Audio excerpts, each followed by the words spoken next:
السلام عليكم أصدقائي وأعزائي المشاهدين.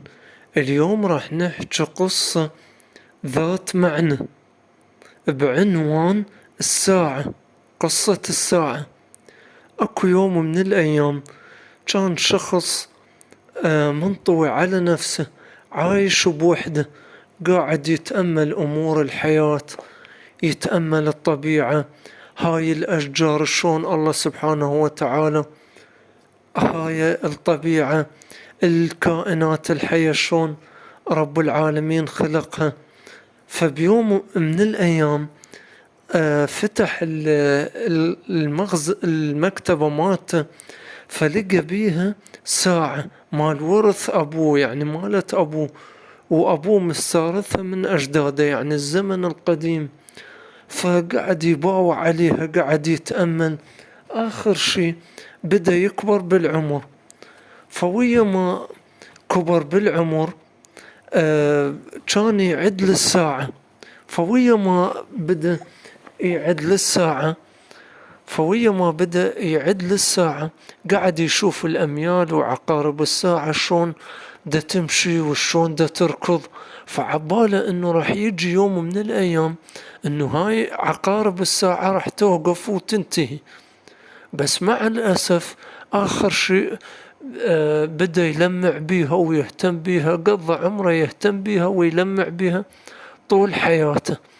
فآخر شيء بدأ بالكبر وعمره، والجلد مالته بدأ يهتري، والتجاعيد وعلامات الكبر بدت تبين عليه، إلى أن وصل مرحلة قعد على الميز وخلى الساعة، باوع على الساعة، العقارب بعدها تمشي، وهو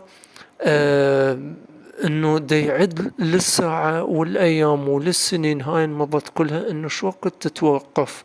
بس مع الاسف هو اللي توقف ومات وانتهى اجله.